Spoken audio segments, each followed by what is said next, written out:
I have spent the last 10 years figuring that out, trying to help the people who aren't quite ready yet. And I have realized because of the coaching aspect that I have just kind of come into my, in my journey, I have realized a few years back that I am very much a coach. And the coach, to be able to coach someone, they have to be ready. And where therapy in other aspects of people's lives can be really helpful is a therapist that helps you figure out if you're ready or when you're going to be ready. That is not my specialty. My specialty is to jump in with a client who has acknowledged, I am sick and tired of feeling this way. I am sick and tired of living this way. And I am willing to do whatever it takes to feel better. That is my client. Welcome to Career Coaching Secrets, the podcast where we talk with successful career coaches on how they built their success and the hard lessons they learned along the way. My name is Davis Nguyen, and I'm the founder of Purple Circle, where we help career coaches scale their business to $100,000 years, $100,000 months, and even $100,000 weeks. Before Purple Circle, I've grown several 7- and 8-figure career coaching businesses myself, and have been a consultant at 2 career coaching businesses that are doing over $100 million each. Whether you're an established coach or building your practice for the first time, you'll discover the secrets to elevating your coaching business. Welcome to Career Coaching Secrets Podcast. I'm Pedro, and today's guest is Alexandra Mackey, founder of Live Empowered Counseling and Coaching, a psychology-driven coach who helps high-achieving professionals master their emotions through practical nervous system work. She teaches clients how to self-soothe, break reactive patterns, and build real resilience so they can lead and live with calm confidence. Alongside her private practice, she serves as a co-owner and director of psychology for a multi-unit business portfolio, apply environmental psychology and behavioral insight to elevate both guest and employee experience. Her work bridges emotional intelligence and business performance to help people and organizations thrive. Welcome to the show, Alexandra. Thank you so much for having me.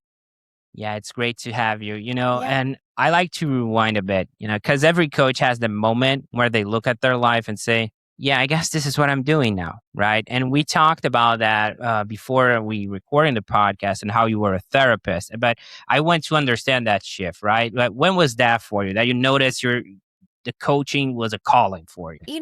I noticed it probably a few years ago. I mean, when you first become a therapist, you come out of all the schooling, you go through your undergrad and then you go through your graduate program, and then you have to go through 3,200 hours of supervised client one-on-one hours. And so by the time you get to be a fully licensed therapist, there's a ton of education and a ton of training. And so you're just kind of trying to keep your head above water. And most of us have no idea what we're going to specialize in, no idea what we're good at. We just know that, some way or another, this was our calling.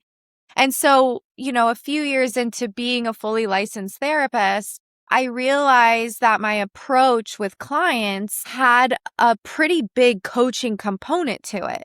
Traditional therapy teaches and trains you to be a heavily listener and a guider through the technique of having the client come up with their own answers and their own solutions, which is fantastic. There's nothing wrong with that.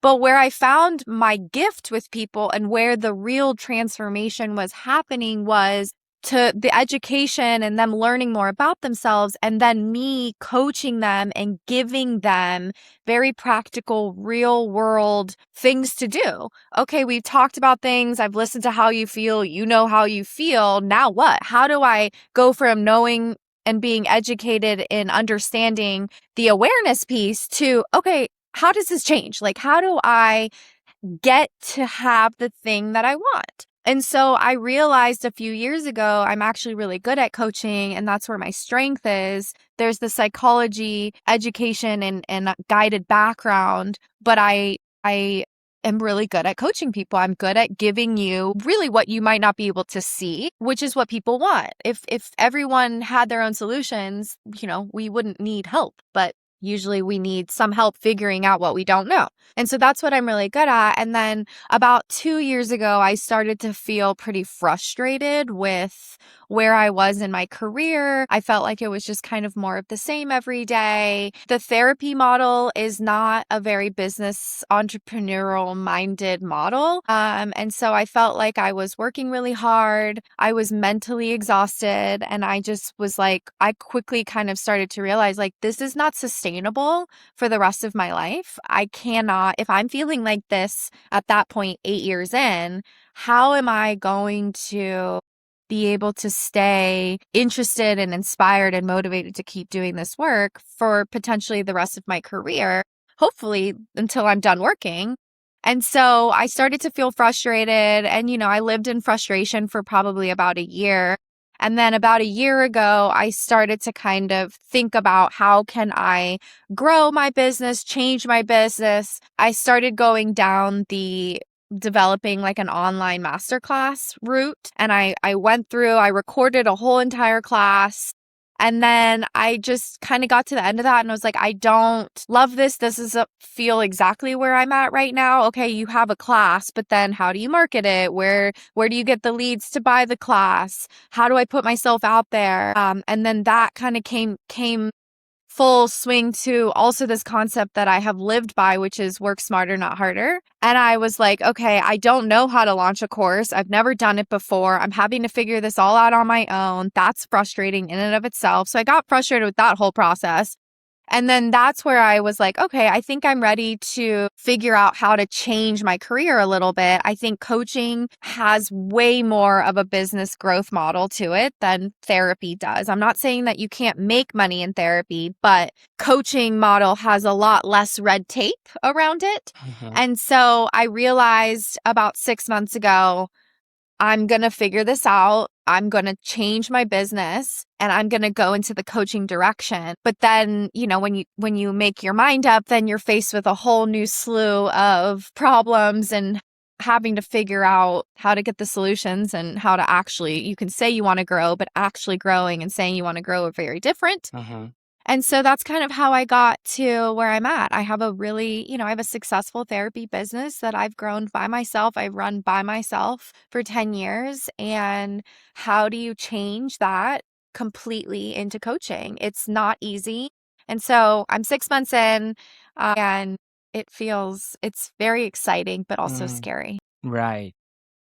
I love the fact you were a therapist turned coach, right? I love that. I think it's so interesting. It's like Alexandra was about to get a little bit more hands-on, a little bit dirtier, like Yep. let's dwell into people's actual problems and try to solve them Yep. instead of talking about Yep. them. But I Right. want to understand what like the feeling, and it's so fresh, right? And we're talking about 6 months in. So when did you felt the shift, right? Like I'm helping people, I'm moving towards coaching to I'm building a real business around this because there's sometimes there are trial and error. There are sometimes testing waters, right? Well, I'm going to try this client, see if this works as coaching. So I want to understand that leap of faith. Oh man. I think that I guess the biggest leap of faith and where I felt the alignment was when I thought about staying in a therapy-based business for the next 20, 30 years. I felt very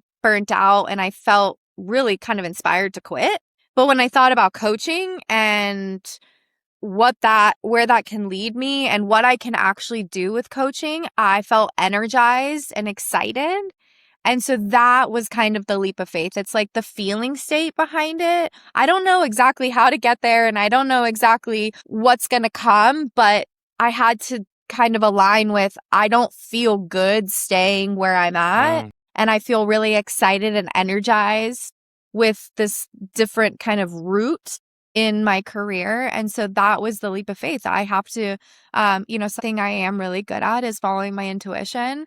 And that's, I teach people how to do that. And so I'm like, okay, if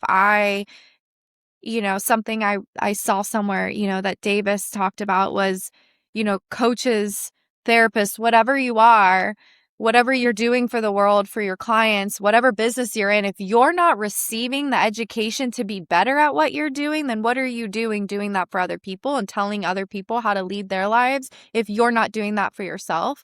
And so I said, my leap of faith was my intuition's telling me something and it's scary, but I'm going for it. I love that because at the end of the day, coaching, we ask so much for the coaches, right? The clients. And the reason I love that is because you had a pretty solidified business that you're like, okay, I see where this is going. I don't want to do it anymore. It's like not about, it's really is about, what it feels like. And I'm saying you're telling me this, but the understanding I have, it's like, it's a wild card, but it's an exciting one and you can actually impact more people this way. Is that something we're in the ballpark here? Absolutely. How can I work with more people, have access to more people without so much red tape, and not be so limited on, oh, well, I'm only licensed in Arizona, so I can only work with Arizona residents. And more specifically, I'm not allowed, as a therapist licensed in the state of Arizona, if my client who's an Arizona resident goes on vacation and would like to have an appointment on vacation, I am not allowed to see them. And I'm like, that to me, I understand where it's coming from and I understand the need for red tape, but I also don't operate in the land of diagnosis. That is not my work with people. So I'm not working with very schizophrenic people. I'm not working with serious mental illness. And so I felt really limited with the potential and the help that I can give my clients because of all the red tape and because my specialty doesn't fall into necessarily needing so much of those rules. So yeah, how can I be accessible to more people? I love that because that's so powerful and driven towards purpose, right? So Yes. yeah, okay. And after you got rolling, and I know it's pretty recent, but who are the people that Yeah. kept showing up? The ones you realize in the coaching space, okay, I think this is my tribe, because in coaching, we see a lot of people that are trying to help everyone at the same time. Sometimes it works, sometimes it doesn't. But I want to understand from you, do you have like a tribe you're trying to serve, or is it like more broader? How does that play out? So I think what I realized when I started to, the past 6 months, I've spent a lot of time figuring out who my ideal client is. What am I really good at? What's my specialty going to be? Who of my client base, I've worked with at this point, thousands of people, the people who get the biggest transformation. Who are they? What do they do for work? How much money are they making? What are their struggles? And my tribe are the people who are very motivated professionally or have done that, who are ready to focus on the interpersonal aspect of what we do. How do you feel better in your body? How do you have deeper connections with the people around you? How do you have a relationship? So a lot of people don't know how to have a relationship. That's awesome. But after you got rolling, I want to understand who are the people that kept showing up. I want to understand if you were able to find your own tribe, the ones you realize, okay, these are my people, because we see more often than not in this space, particularly in the coaching space, is that we're still trying to find our niche, right? The clients that keep showing up are the clients who they are ready to do the work. They are ready to and excited to take what we discuss and what we work on in our appointments and go apply it outside. It's a high value client who understands the value on spending money to improve the experience that you have in your body and with the world around you. I have spent the last 10 years figuring that out, trying to help the people who aren't quite ready yet. And I have realized because of the coaching aspect that I have just kind of come into in my journey, I have realized a few years back that I am very much a coach. And the coach, to be able to coach someone, they have to be ready. And where therapy in other aspects of people's lives can be really helpful is a therapist that helps you figure out if you're ready or when you're going to be ready. That is not my specialty. My specialty is to jump in with a client who has acknowledged, I am sick and tired of feeling this way. I am sick and tired of living this way. And I am willing to do whatever it takes to feel better. That is my client. I want to highlight one thing that I feel it's like super important because I felt that, I was a high ticket sales closer for a landscape business coach. And I always felt there were two battles. It's first when I was sitting on a call was like, what is coaching? I would have the first battle. I would call it awakening. It's like, we're not lighting up candles. I'm not going to dance the kumbaya here. I need someone that understand the concept before I'm trying to serve them, or this might be something that's just a waste of time for both of us. So I understand where you're coming from. It's like, I need someone that is ready to move forward. So I don't have to, Yes. first of all, teach them what the outcomes might be. They understand somewhat the levels of what they're expecting you to do and them to be served. So that makes Yep. perfect sense. And Yeah. please go ahead. Yeah. Well, also something that I've really had to take ownership of is my personality. I am a direct, assertive person. And when you catch somebody early in their journey where they recognize that things aren't feeling good, but they're not quite ready to like do the work, a direct, assertive personality type with a client who's like in a very questionable place in their life, that's not necessarily a really positive match. So what I was realizing is I'm not serving my client in this phase. They need someone who's softer, who's more patient, who's totally okay with them being on that journey, that part of their journey. And we all go through that. But how I can use my strengths to really help someone transform their lives is that they're ready for the assertive direction. I'm a person, I'm a human, and I have empathy, and there is that, and it's very important, but I am an assertive type. So someone has to be kind of ready for that. And when they're ready for it, we will do profound work together, and it's beautiful. But if you're in a different part of your journey, I'm just not your person. And there's nothing wrong with that. And kind of taking ownership of like owning who I am and being okay with I cannot help this. This is how I was born. And I also do really great work with people, but they have to be ready for it. Okay. Now let's talk about the part nobody escapes. Okay. Since we were talking about the coaching side, now I want to talk a bit more specifics on the marketing aspect. So how do people usually find you? So right now, people find me. I have a pretty robust referral network. I've been doing this, I've been in this type of work for, almost 10 years. So I have basically, I'm a referral business. And so that is the part, that's where I'm at in my coaching journey is marketing. Trying to figure out how to market myself effectively. I have spent the last 6 months, 8 months throwing shit at a wall, hoping something sticks. Okay.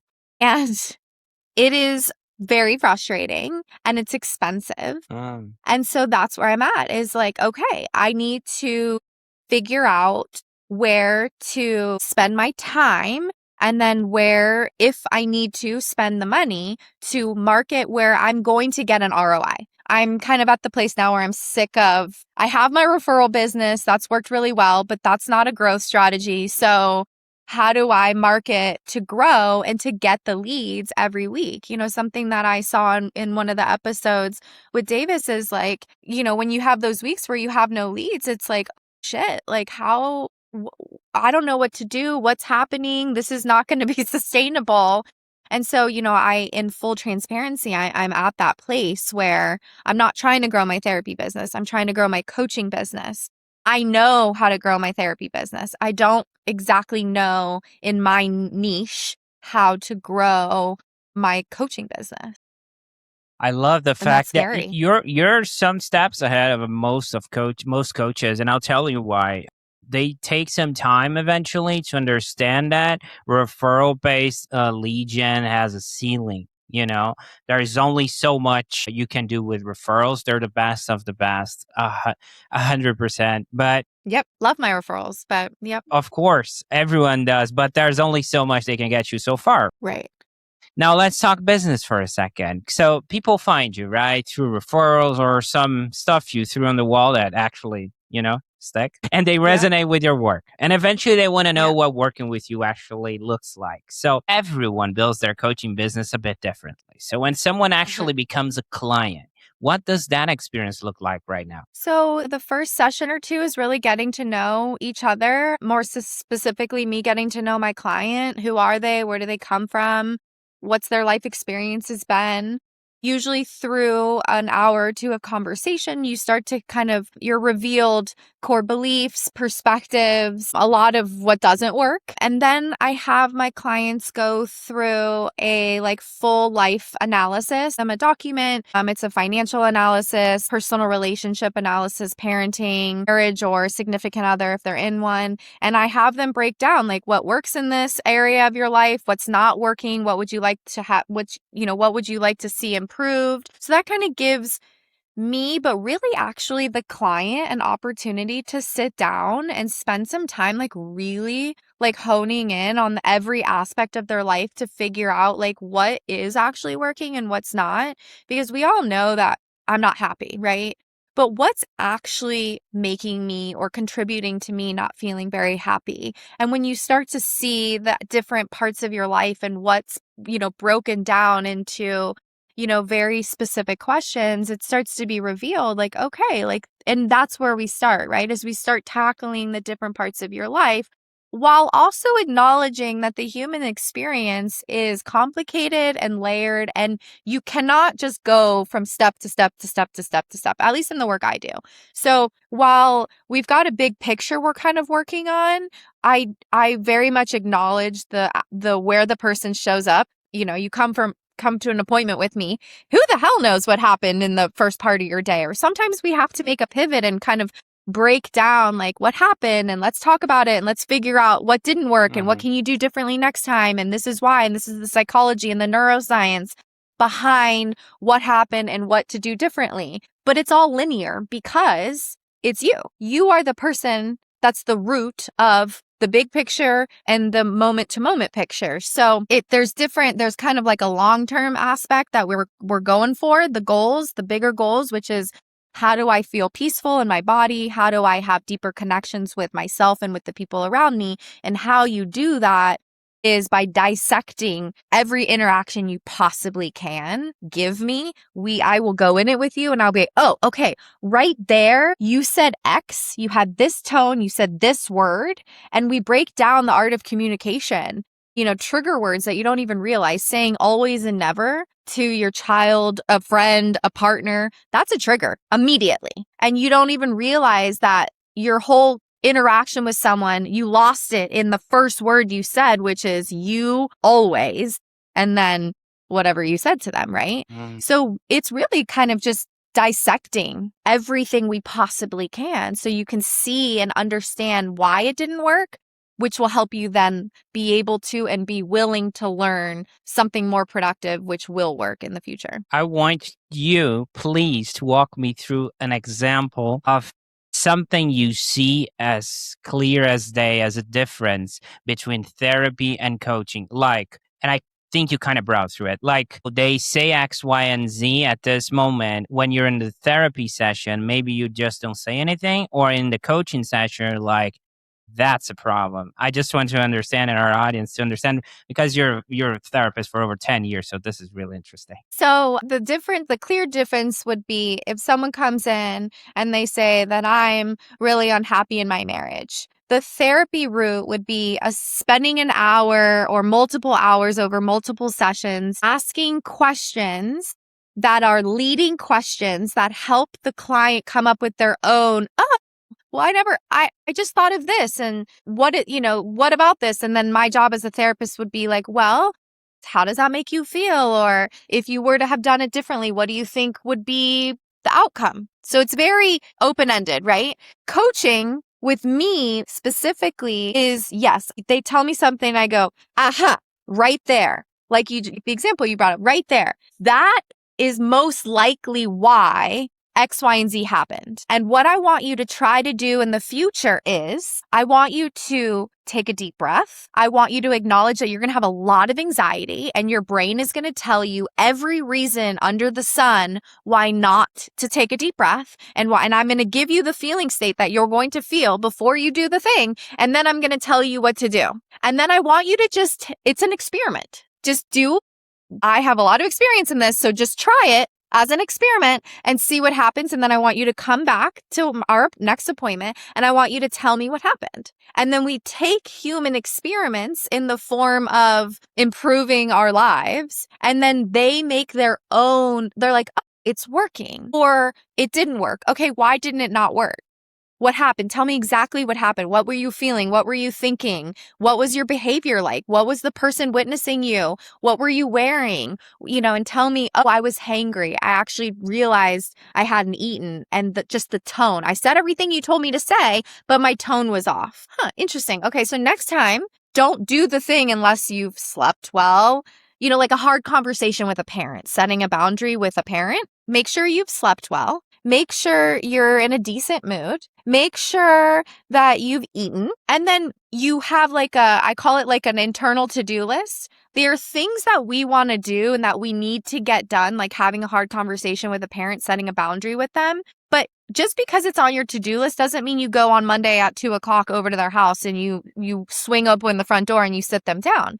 You got to use emotional intelligence here and feel it out. You have it on your list to do, and then you kind of have to wait until the stars align. You feel like they're in a decent mood. You're in a decent mood. You've slept, you've eaten, you've found out they've eaten. Okay, we're setting each other up for success, for them to hear something hard and for you to be able to say something hard. So that to me is a little more of the coaching process, because I coach you on what to do, how to do it, why it's important, where therapy is a longer route of maybe getting there, but through that might take a year, helping someone come up with that on their own. Got it. Okay.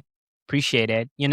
And your work seems pretty hands-on, right? We're talking about sessions, calls. Also looks like, and I'm not saying it is, but somewhat it demands on you on the fact that you need to be somewhat of a customized experience, and also the marketing. You're a business owner. It's kind of different. It's a whole different beast. So how do you think about capacity so you don't stretch yourself too thin? That's a good question.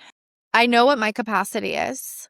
It's about 15 hours a week of direct one-on-one. So how do you turn that into a growth business model? That's where that's what I'm trying to figure out. I'm not like a cheesy person. And so I'm trying to figure out, how do I be my authentic self? Because that is what sells.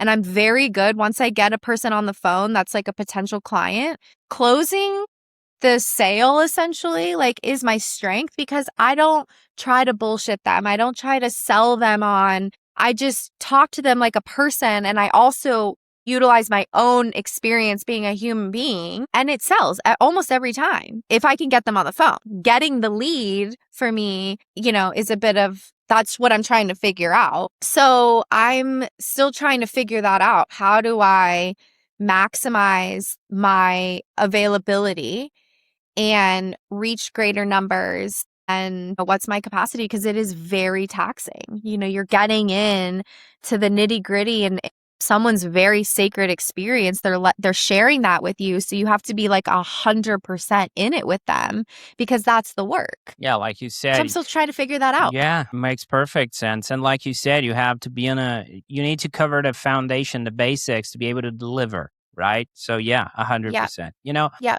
I do, to just finish that point. I do see the bigger picture, in the sense that I am a teacher and I have a lot of fun teaching. So I think, how do I fulfill my potential is to teach to a mass amount of people. But that's, what step is that? Is that step 100 where I'm at step 5? So it's I could see big picture stuff, and I'm a very good strategist for somebody else. But when your own core beliefs are right here, can I do this? Am I capable of doing this? Am I good enough to do this? Are people really going to whatever my core beliefs, they're in the way. And so I see the big picture, but getting there is a bit of a struggle for me. Okay. Now, you're just 6 months in. Now, I'm curious about where you're taking all this, right? This is exciting. Looking ahead, where do you see the business going? Are you thinking about scaling, hiring, or is that a next step you're excited about? Excited about all of it. When we talk in general sense, when I start to think about what's do I need to hire someone? Yes, I have realized in this process there's a lot of self-exploration that happens when you're trying to grow a business because you have to look at yourself very clearly. I'm not very good at administrative work. I'm really creative, and that kind of it comes out more in my person-to-person experience. Getting myself to sit down and like figure out what administrative tasks are the most important right now, and then getting myself to do them is very difficult. So hiring someone is an absolute must. But where do I do that in my process, right? And I think that what I was put here to do on this earth is to inspire people.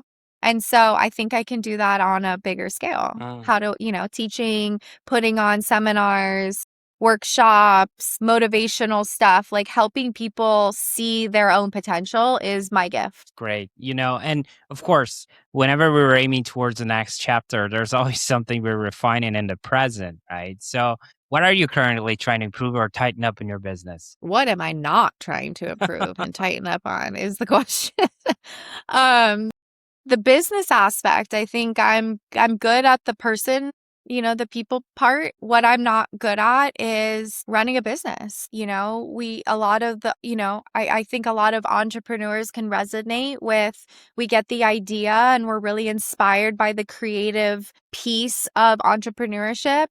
But then when you come to like actually having to run a business, like figure, there's only so much money coming in, and then you've got bills and different, managing all of that I don't want to do it, and I'm not very good at it. And saying that out loud has been a very long process to be able to be okay with that, like admitting that like that's not my strength, and I actually don't need to be that good at it. But if I'm not going to be that good at it, I need to acknowledge that someone else that needs to come into the picture. And so I am I'm getting to that place or trying to figure out where that comes into play of like having someone kind of run my business for me so that I can focus on what I'm good at. Yeah, that makes perfect sense. I love that. And it's always a challenge for coaches to see like, oh, should I hire a DM setter? Should I hire an EA, a VA? Should I hire a closer? There's always that, that moment that you got sometimes suffer from paralysis of which Yep. is the right direction because there's so much noise out there, right? Yep. We're talking about social media. Oh, you need to be all in all places at once, or should do you really? Because sometimes that takes 5 times the effort of putting actually decent content out there. So yeah, 100%. I get where you're coming from. And I love that, how transparent you are about it. And Alexandra, if someone listening wants to connect with you or follow your work, right? Where can people find you and connect with you? You can either find me on my website, which is www.liveempowered.net, or you can just shoot me an email, alexandra@liveempowered.net, and I am extremely responsive, and I'll get back to you usually within the hour and start the conversation. And then I book either a phone call or a Zoom call, and we do a face-to-face, and then we go from there. Okay. There were a few things you shared today that really stayed with me. I would say the fact that you were a former therapist and you felt the need to impact more people, that's such a driving and impactful force. I mean, that's inspiring, I would say. It's like you're in the trenches and you're like seeing action on a day-to-day basis and you're like, okay, I got to do something. And I think that's aligned with your assertive personality that you Yeah. told me. I can only imagine that you have struggled a lot, seeing a lot of people talking about problems and not doing anything about them. And you're like, oh my God, So at the same time, Yeah. I feel like you're so, I would say it's integrity at the end of the day. That because you're talking with someone at the start, let's say a call, right? A discovery call, however you want to say it, and you're feeling like you're not aligned. The personalities they don't match, and you have the integrity to not push for a sale. You're like, yeah, this down the line, this is not going to work. So having the ability, even in the early days, to step out of a situation that sometimes you have bills at the door, like, "Hey, Alexandra, Mm-hmm. pay me," right? And you're like, "No, this doesn't align with me. This is not gonna fly." I love that. Also, being so transparent, not trying to play an act here. You're like, I'm still trying to figure out, if I'm gonna hire or the marketing component. So, Alexandra, I know you just started, at least in the coaching aspect, but it shows you have a bright future ahead of you. Because I've talked with people on the show, especially, that were not as mature as you are right now, and you're just 6 months in, So I really commend you on that. Thank I you. appreciate what you do, and I appreciate you being here and sharing so openly today. Okay. It was great having you Yeah, on. thank you. Yeah, thank you so much for having me. I really enjoyed the conversation. That's it for this episode of Career Coaching Secrets. If you enjoyed this conversation, you can subscribe on YouTube, Spotify, Apple Podcasts, or wherever you're listening to this episode to catch future episodes. This podcast was brought to you by Purple Circle, where we help career coaches scale their business to $100,000 years, $100,000 months, or even $100,000 weeks, all without burning out and making sure that you're making the impact and having the life that you want. To learn more about our community and how we can help you, visit joinpurplecircle.com.